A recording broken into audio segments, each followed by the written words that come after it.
Good morning, Knicks Nation. Today is Thursday, the 18th day of May, 2023. I hope you're all safe and healthy today and that your family is safe and healthy and that the needs of you and your family in terms of food and shelter and clothing as well as health are being met today.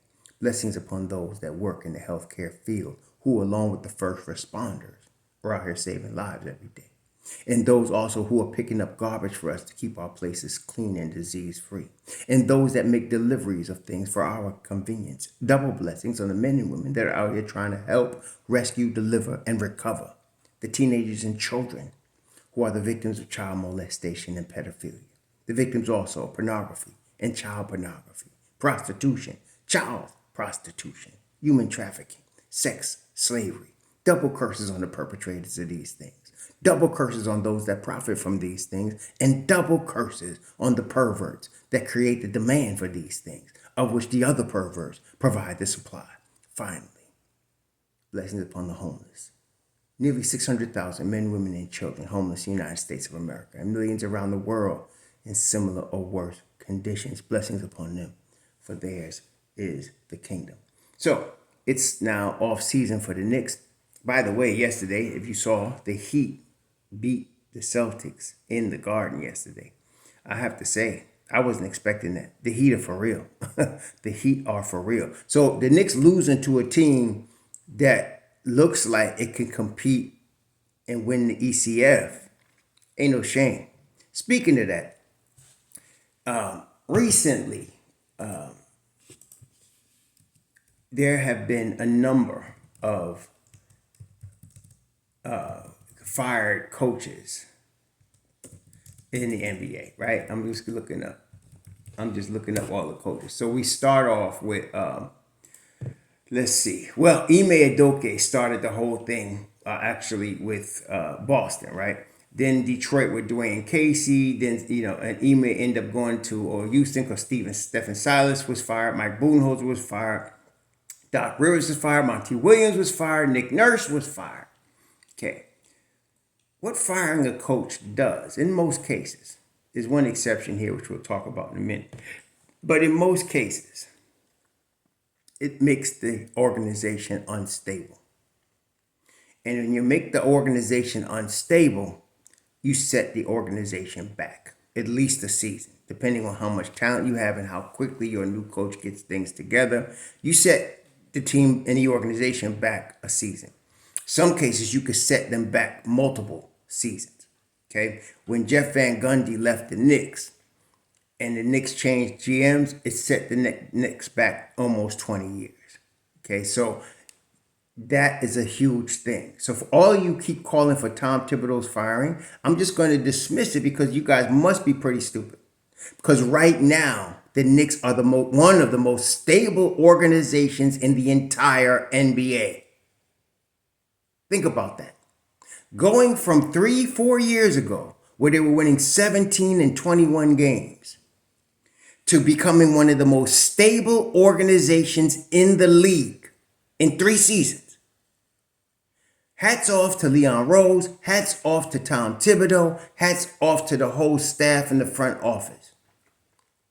Hats off to James Dolan, who allowed it to happen. I mean, allowed it to happen. Once he hired the right people, he stepped back and let them do their business. The Knicks have 11 number 1 picks. They have a plethora of number 2 picks. They got young talent. They got a team that just went to the second round of the playoffs in 3 years. So stop calling for Tibbs' dismissal if you really want the Knicks to be long-term sustainable winners. Some of y'all don't understand that, and I understand you kids that are on NBA 2K don't know nothing about that. Get it. I get it. But for those of you that are older, you should know better. Okay? The Knicks are one of the most stable teams in the NBA. That's number 1. Today we're going to talk about Joel Embiid. But before we do that, I want to continue on this tip for a second.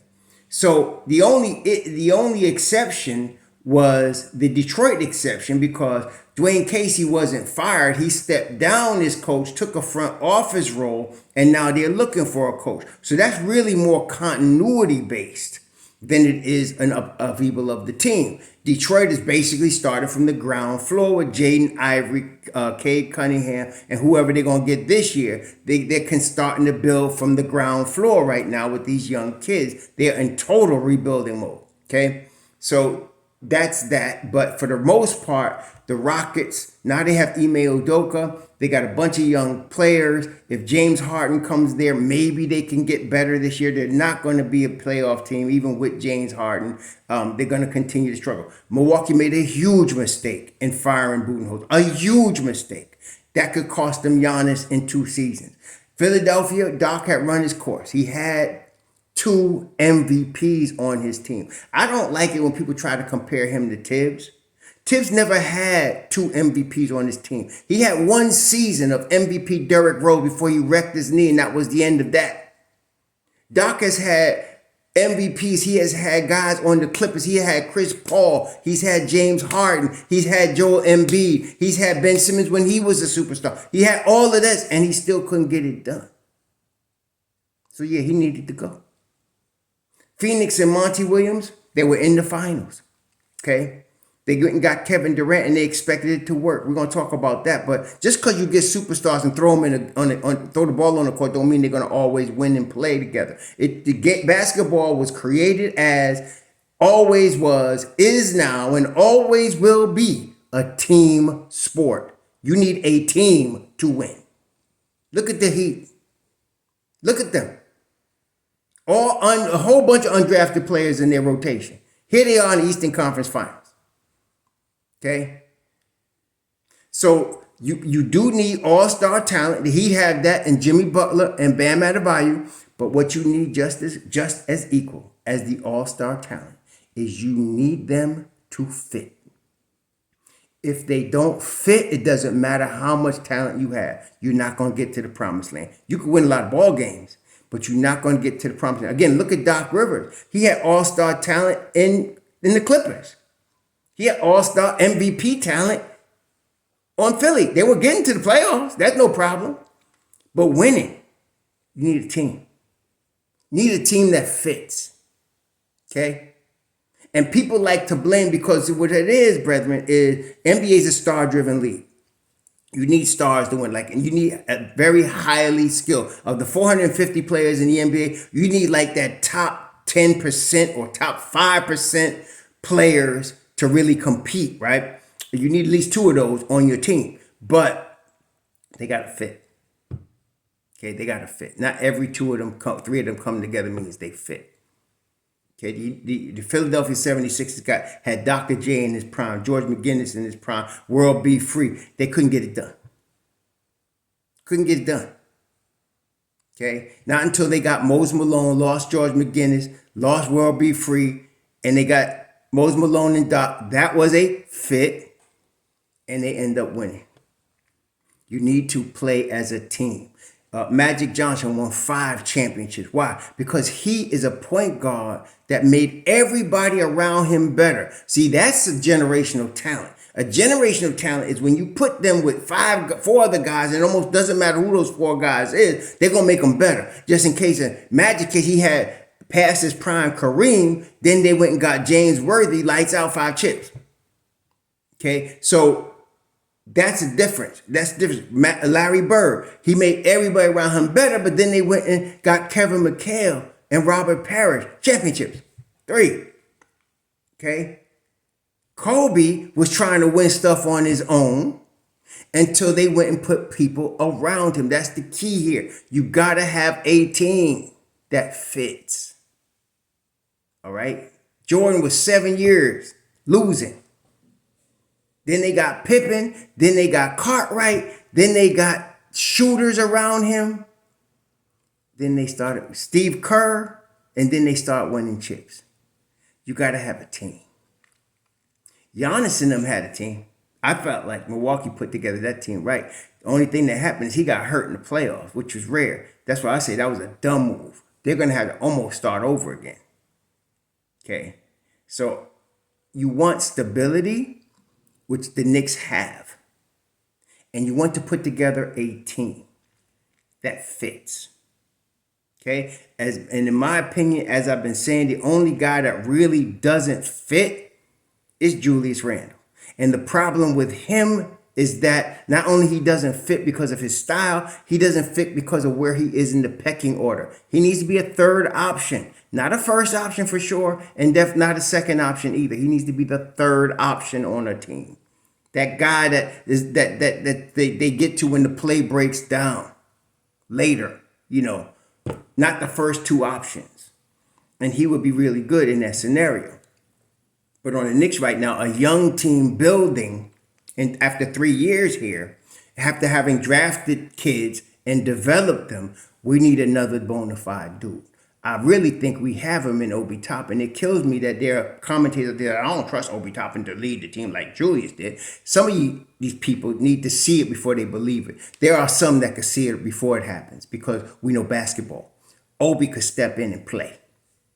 Okay, the Knicks would not only not miss a beat, they become a better team on both sides of the basketball, a better basketball team. No, everybody's laughing because he's not an all-star, because he's only average 15 minutes a game. But if you watch the Knicks, if you've seen Obi Toppin, you know what I'm talking about.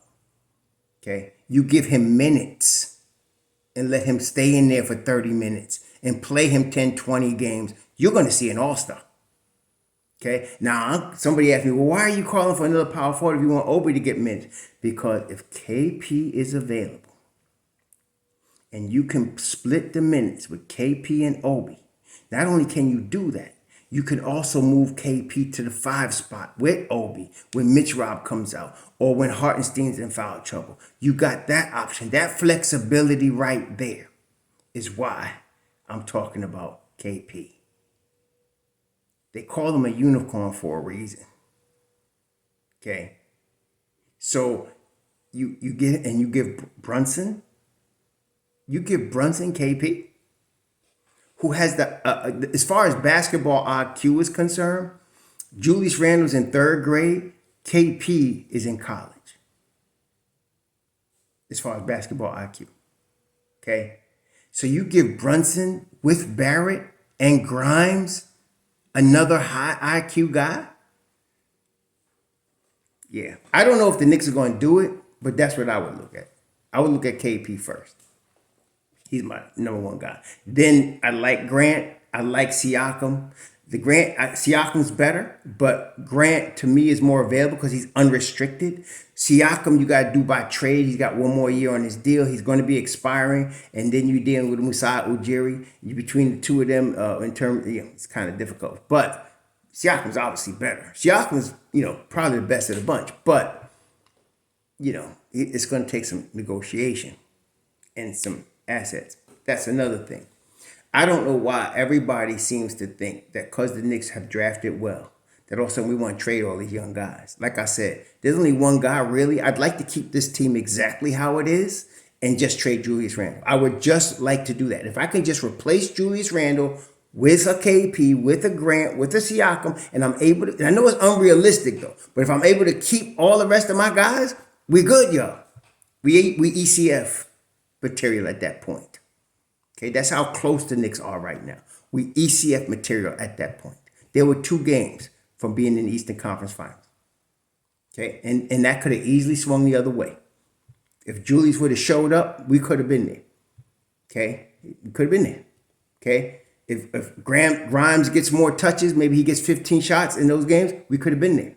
So it's very close, very close. All right, so I don't want to upset the apple cart by sending out most of our guys to get 1 star. That don't work out these days. This ain't the LeBron, D Wade, Bosh situation no more. It don't work out like that. You got to build the right way. You got to develop the right way, and they got to fit.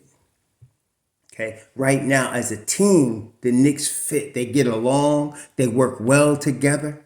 Okay, yes, they do need some updates offensively. I agree with that. I'm not going to crap all over Tom Thibodeau like some of y'all do because y'all sick. But I'm not. They do. I think Tom Thibodeau, I respect him enough to believe that he has the common sense to know he needs to upgrade a little bit offensively. So I'm expecting some wrinkles next year. I'm expecting some upgraded wrinkles next year. But I want the same team. Okay, this same team is 50 plus wins next year. And don't add a KP or a Siakam or a Grant or even an OG Anunoby, who's not a superstar. But you add any of those guys to the mix, and we competing for the ECF with the same squad. Okay, so we'll see what happens. And then with Emmanuel quickly, this is a tough situation. Like I said, the kid wants to start. The kid is starter material in my opinion. But like I said, my opinion is irrelevant. What really matters is he believes he's a starter. And what even matters more than that is that there are other NBA teams that believe he's a starter.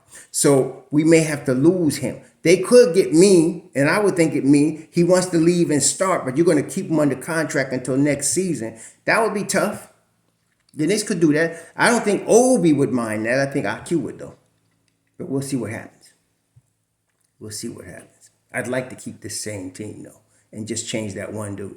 Now, speaking of Joel Embiid, so we know Doc Rivers is out in Philly.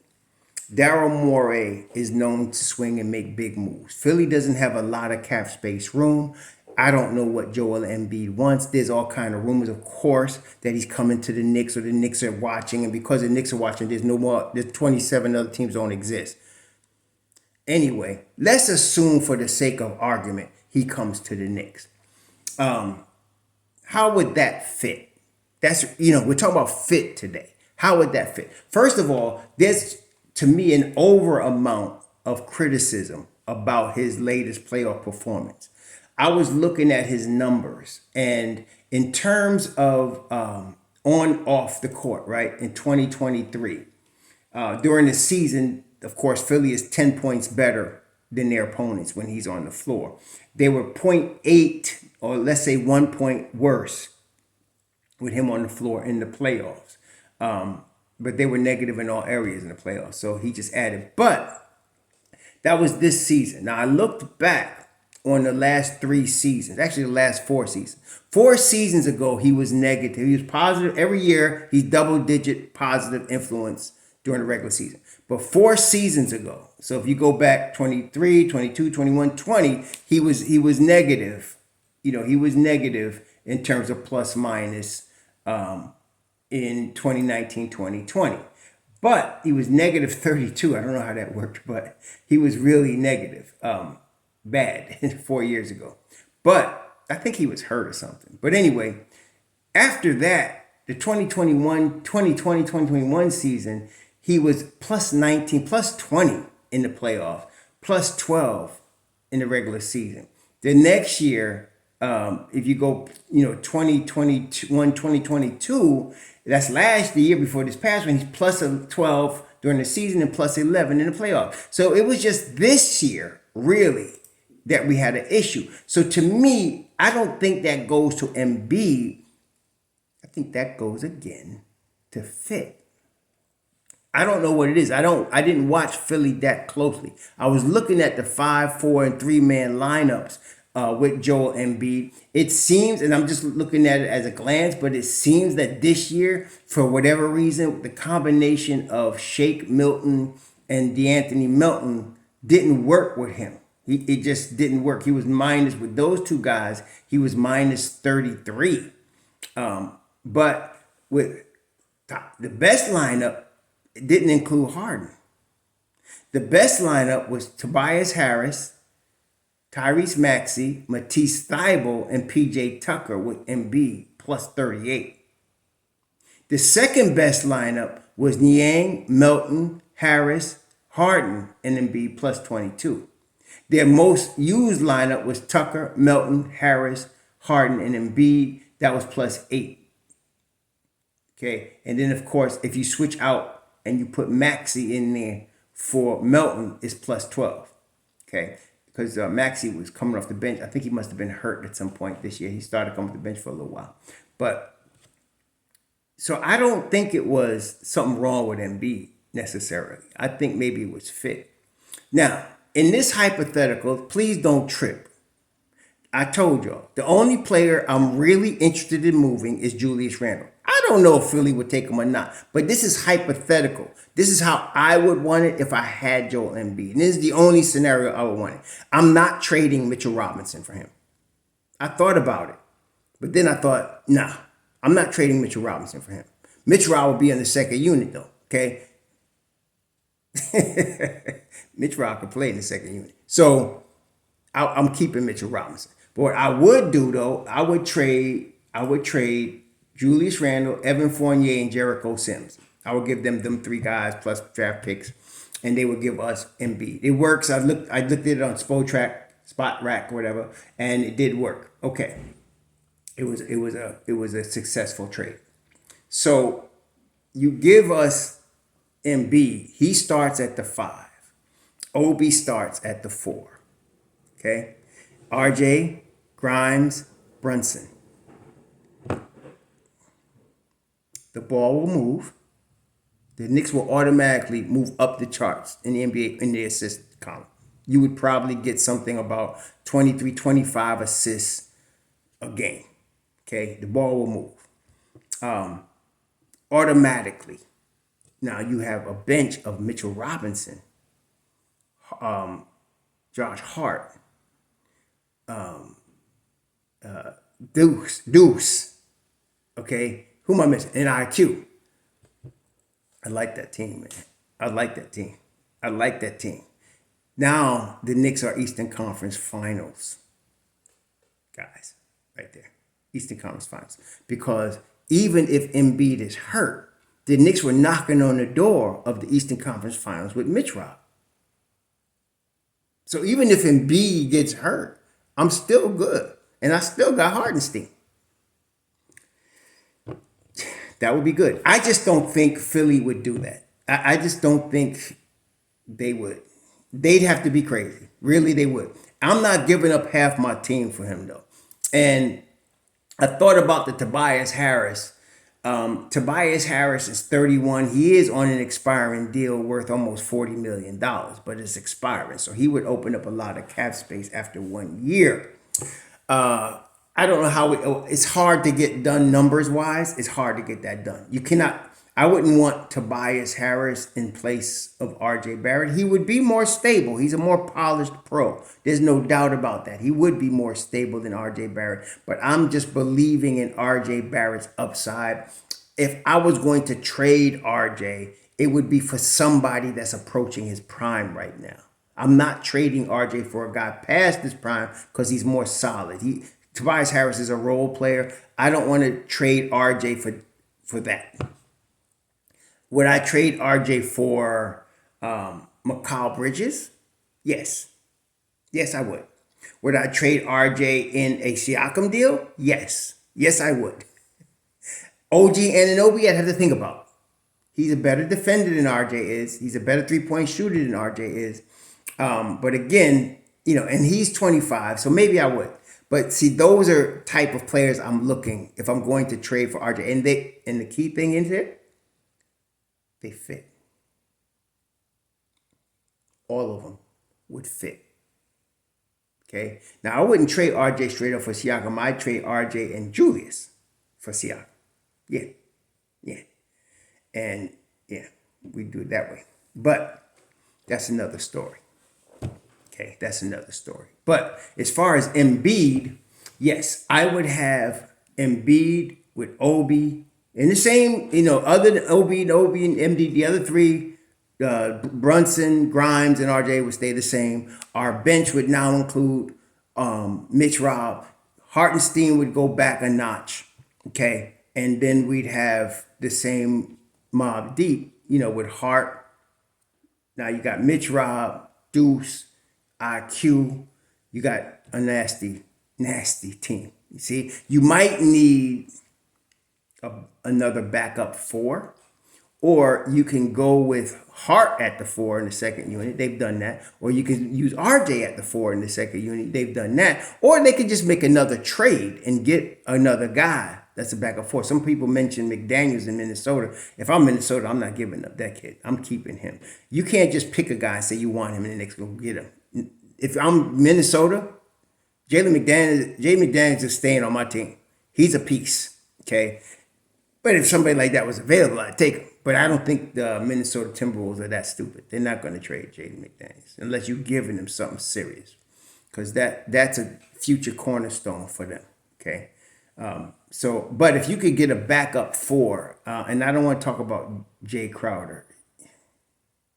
I would take PJ Tucker if I could get him, and he's 38, but I get him on a minimum deal. See, so it has to be somebody you can get a minimum contract, a veteran that's not old, but somebody that will come in and do a solid job.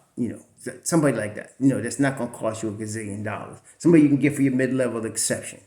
Okay, the non-taxpayer mid-level exception, which they could do. So we'll see, but.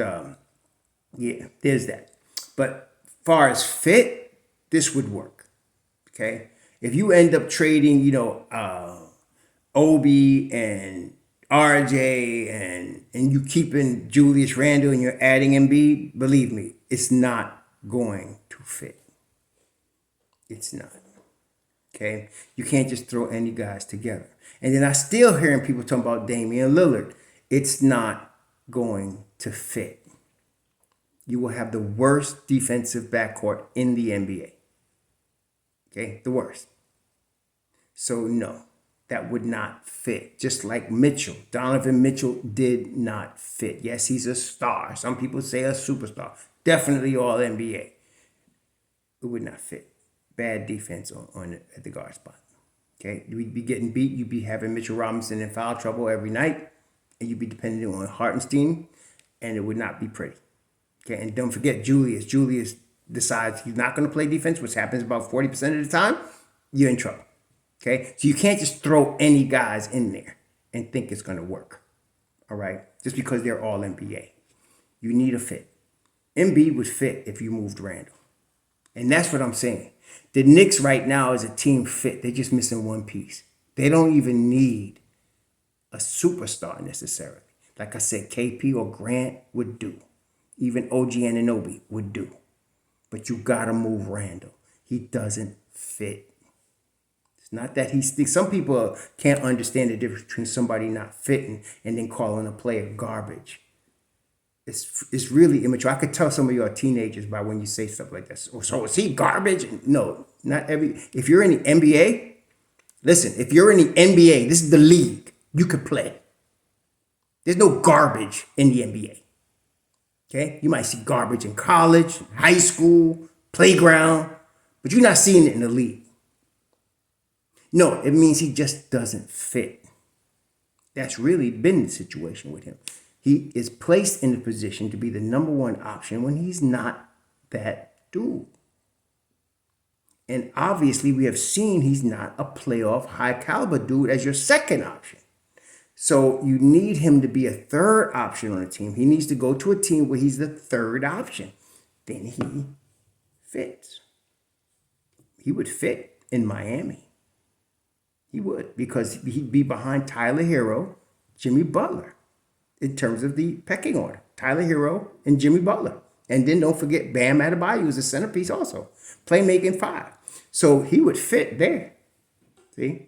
But he wouldn't fit. He's not fitting in New York. All right? And I don't want to make Miami better, and the reason is because they got nothing that I want that would help us. If they had Joel Embiid, okay, we'll switch. But they don't. So there's nothing I want from them. So yeah, that's the key here. And Embiid would fit only if we're losing Randle. If you're telling me you're including a whole bunch of our young assets, I can include a whole bunch of... We can throw you some draft picks now. We got a lot of them. But don't be taking on... I want my team as it is. The Knicks carefully built this team. And it's ready. We just need one piece. What's that? Embiid? Maybe. It could be. Especially if you lose Randle. And again, every trade I'm talking about is sending Randle out and somebody in. Okay? Every trade. I'm not talking about sending out RJ if I don't have to. I don't want to send out IQ if I don't have to. I don't want to send out OB if I don't have to. If I need to send out somebody, it's Randle. Okay? And again, it's not because he's garbage. Some of y'all still ain't going to get this. It's frustrated. But it's because he doesn't fit. Okay? He just doesn't fit. Anyway, y'all enjoy your Thursday. So